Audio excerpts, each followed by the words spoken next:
Hi. So this is going to be my thoughts and opinions on every single mainline Pokemon game that I've ever played, which is every single one of them.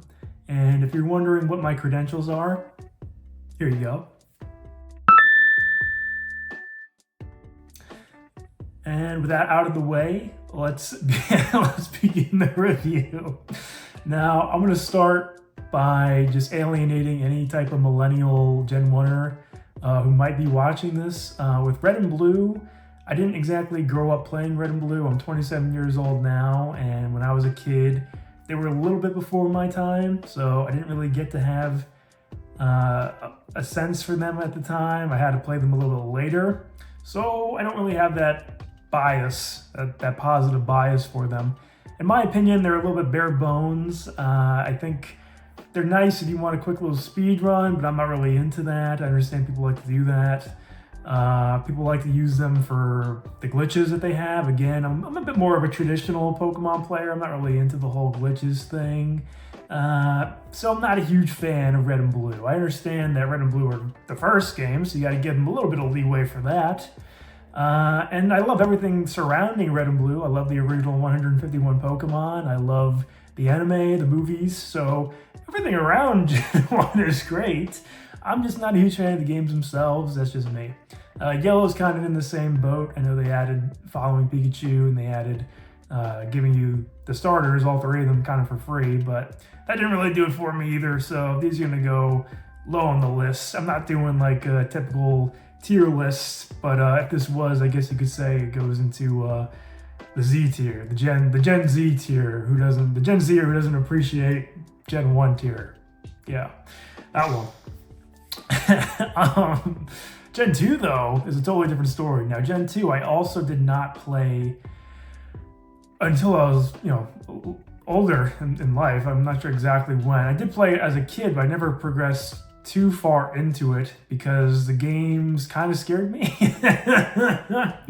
Playing Gen 2 as a kid, I got to like the Ruins of Alph and I was like, this game is kind of creepy, but now that I'm older, I really kind of appreciate that. I like the Gen 2 vibe. I kind of like how it's a simplistic game, but it's not like Gen 1 because it has more of like an artsy feel to it for me. Like I like the animations and Crystal particularly. But on top of that, it's kind of got like this eerie, kind of like almost edgy vibe to it with the music in like Dark Cave, I think it's called.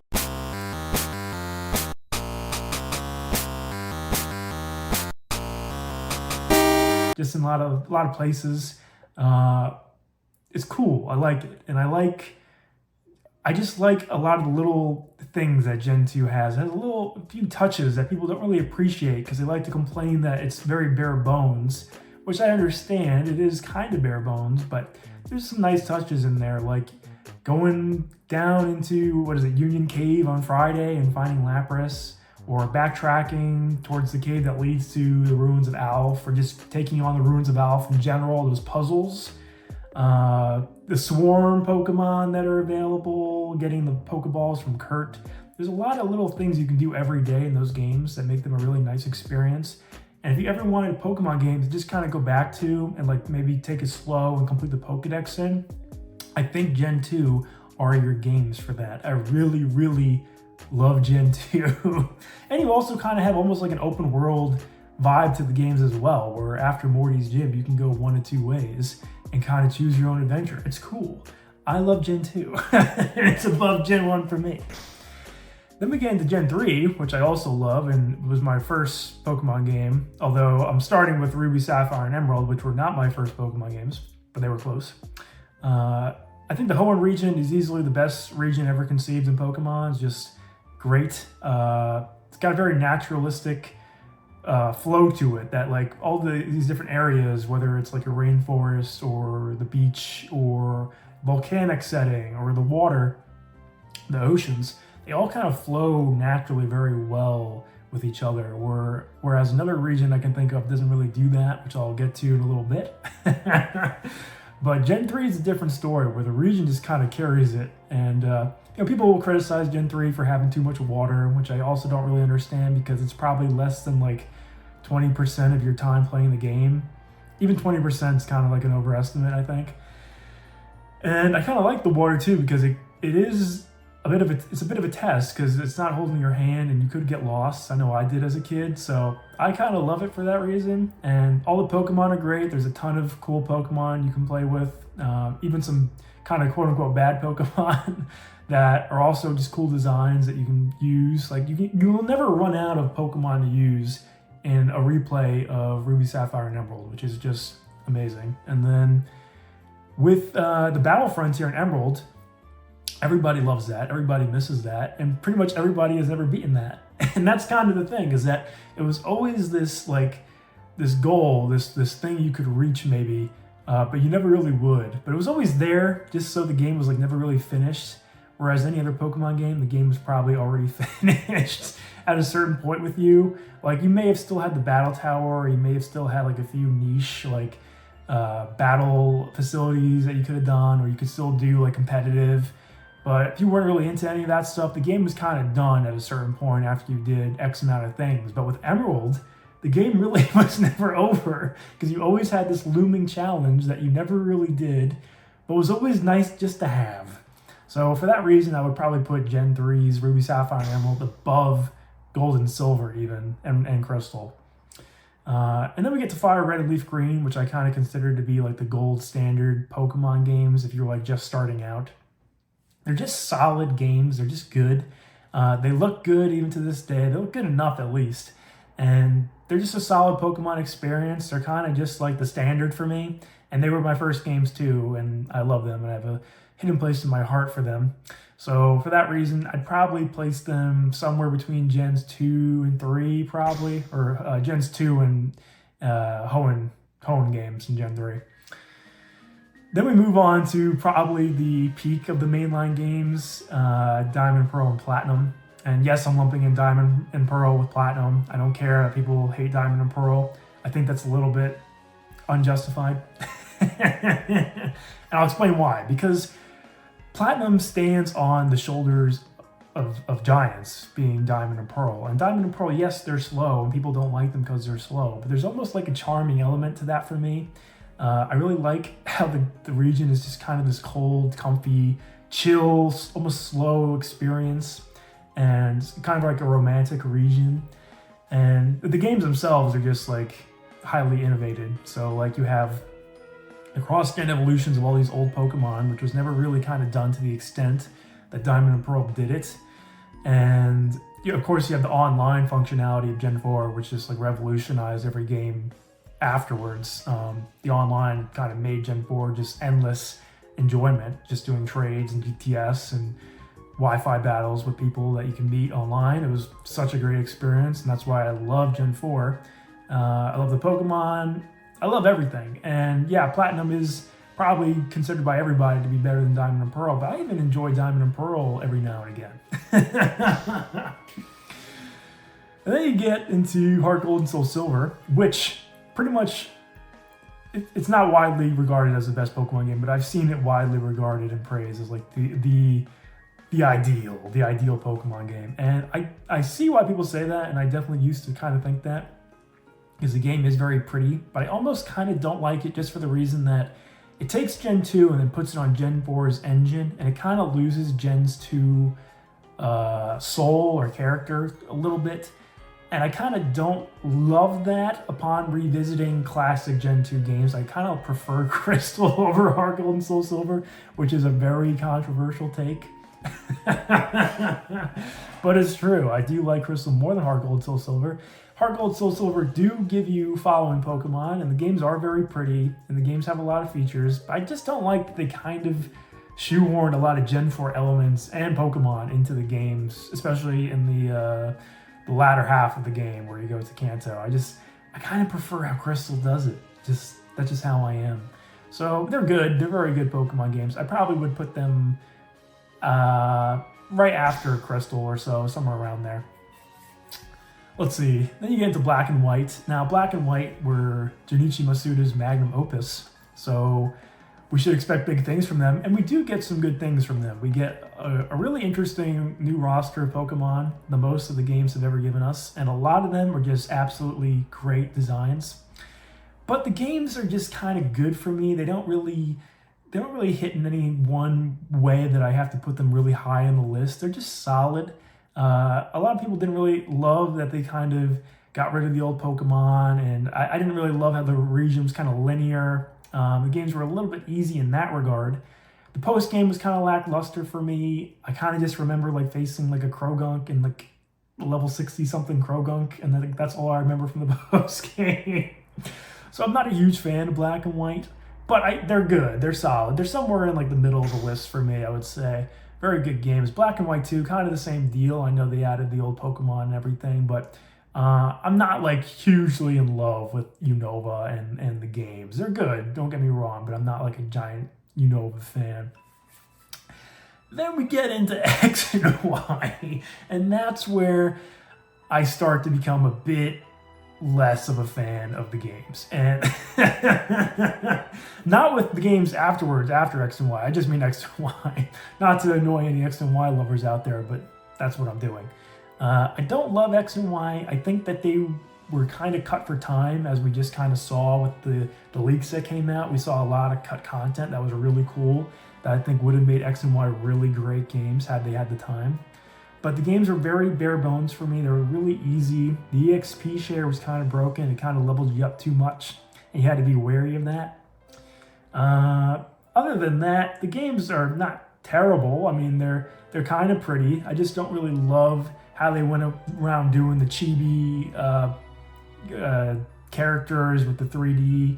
I thought the camera was zoomed in too much on the screen. I just didn't love X and Y. And I didn't love all the Kanto pandering either. So they're probably pretty low on my list. Omega Ruby and Alpha Sapphire, the deck snap was very nice, and they were fine games, I guess. I didn't really love them. Again, they were kind of like X and Y, where the EXP share kind of just over-leveled you. And I would just rather play Emerald over Ras. Yeah, that's just me.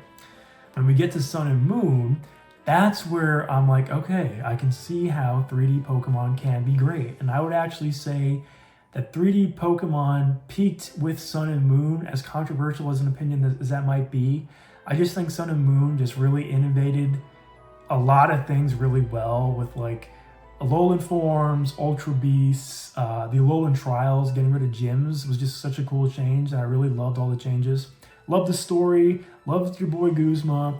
I loved all these things about Alola, and I know a lot of people don't feel the same way because they thought that the story was kind of too in your face, and I can understand that if you didn't like the story. I personally did, and I didn't really mind reading a bit for the first hour and a half of the game. I felt like it wasn't that bad, and people kind of exaggerated it, but that's just me. So they had Ultra Sun and Moon, which kind of just were... They were good. Like, they added the Rainbow Rocket people, which was really awesome. I love the music remixes in that. I just loved it in general. But I actually thought the story was worse, which is kind of a common opinion. And that the games were just kind of maybe this equal in terms of quality to Sun and Moon. But there were some things that were worse, some things that were better. But very good. Sun and Moon, Ultra Sun and Moon, I would probably put them right underneath somewhere around Gen 2. Like... And they're pretty close to Gen 2 in terms of quality for me. Let's see. So then we get into, what is after that? Let's Go Pikachu and Eevee. I think these may be the worst games on the list for me. They're just not for me. I'm not really into how the game was kind of like, just not a Pokemon game. It was just a different game, and really the audience wasn't for me. And I would probably rate them the lowest. I would rather play Red and Blue over Let's Go Pikachu and Eevee. So I'm not really into them. Yeah, I think that's all I need to say. Sword and Shield, also didn't really think they were too great. A lot of good new Pokemon. I really like the new Pokemon in Sword and Shield. But other than that, the mainline games, the main game of Sword and Shield, I just didn't really love the story. Didn't really make much sense why he had to... kind of forget his name at this point, it's been a while, but why he had to do the thing he had to do that day on the darkest day or whatever it was. I don't know. I might be getting some story elements wrong there. I just wasn't that interested. But yeah, the games just didn't really do it for me. The post-game, Crown Tundra, was pretty nice. I really liked Calorix's little dance, so I enjoyed that. But yeah, I think the game did innovate a lot well with like multiplayer. It added some nice new touches there, but other than that, wasn't really into Sword and Shield. Brilliant Diamond and Shining Pearl, probably just above Let's Go Pikachu and Eevee. Not because I don't love Sinnoh, because obviously I do, but just because those games were just inferior to Diamond and Pearl and Platinum to me. Maybe you could argue they're better than Diamond and Pearl. I guess most people would argue that, but I personally would not, just because I'm me. But the games just had so many issues, just performance issues, which it was just kind of sad. So they're not so great for me. Legends Arceus I thought was really good. Again, nice new innovations with a new catching system. Really nice to have. It kind of did a disservice to Sinnoh in some ways for me. I didn't really understand.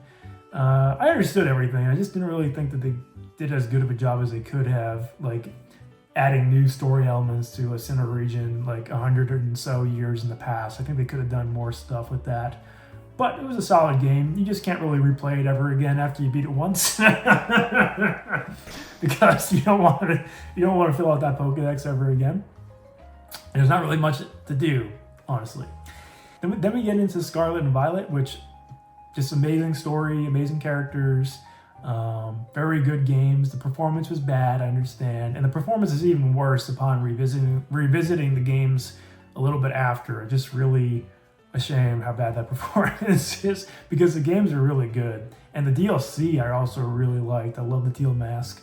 I love the story. Love the characters. And yeah, it was just a very good experience. Definitely up there, probably in the middle of the list, maybe high, middle, somewhere around there. Very good games. But then I'm going to add 3 more games that are not mainline games, but they probably are rivals of the top 2 or so games that I put on the list for the mainline games. And the first one being Pokémon Colosseum, which the soundtrack is just divine for me. Just great game. I know it's a little edgy and I kind of like that. Yeah, I do. But the game's cool. I love purifying all the Pokemon and doing Mount Battle, all 100 battles, and going after a Ho-Oh.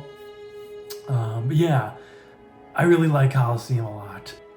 And might I add that purifying all the Pokemon in a gate forest is just like such a therapeutic time and experience to have. I love that little forest, man. I love it so much. I love the music. The game is just so great. And I would probably put it very high up on the list, probably right next to like Gen 3's Hoenn on the mainline game series list. And then you get the really, really awesome games being the Rescue Team games, Pokemon Red and Blue Rescue Team, which is just such an amazing time because you get to go out and build your little rescue team and you get to help out all the other Pokemon and you get to grow every day. And the story's really good. But then you get Pokemon Time, Darkness, and Sky, and the story is just like the best story that Pokemon's ever had. And the music is just the best music the Pokemon has ever had. And it might be Pokemon Sky, even Time and Darkness, they're all great. They might just be the best games that the Pokemon franchise has ever produced. So put them right on the #1 slot, right next to Pokemon Platinum for me. If not, maybe slightly edging above. I don't know. It's a difficult choice to make. So yeah, that's my list of all my favorite Pokemon games. And thanks for watching.